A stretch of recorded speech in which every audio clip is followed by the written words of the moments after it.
matagal na akong naghahanap ng church na mapupuntahan.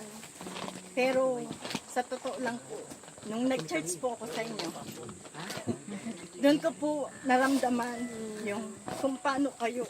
Yun naman pala eh. Hindi, kung paano kayo. Kaya mo yan, te. Kung paano kayo Sige lang.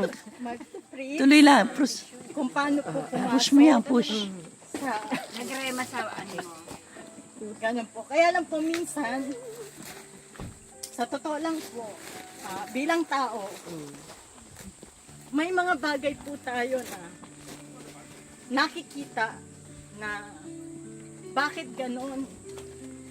Christian siya. Po. Diba? Maganda po yan. Bakit makikitaan mo siya ng ganon? O ganon. Kasi po sa totoo lang, sasabihin ko po sa inyo, ang asawa ko po ay pastor. Pastor po.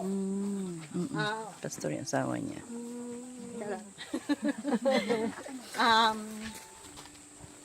Sumasama ako sa kanya pag umiikot siya.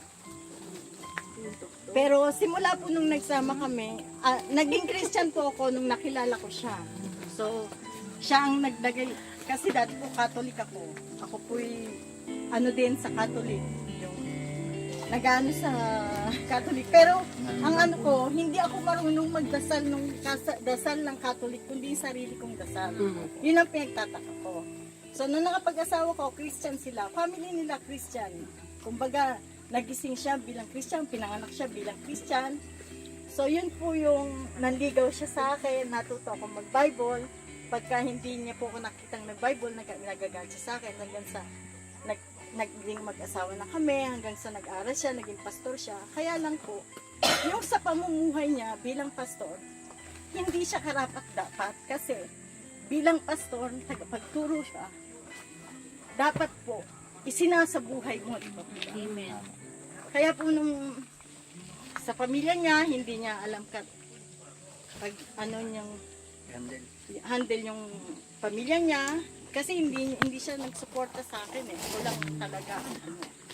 Kaya minsan nung isang beses kumuhat hindi kami nagsama eh. Kumuhat ako, ang pinatatatagan ko lang, mag-asawa kami. Tinanggap ko kasi ako po broken family po ako. Ayaw ko kasi lumaki ang mga anak ko na hindi buo.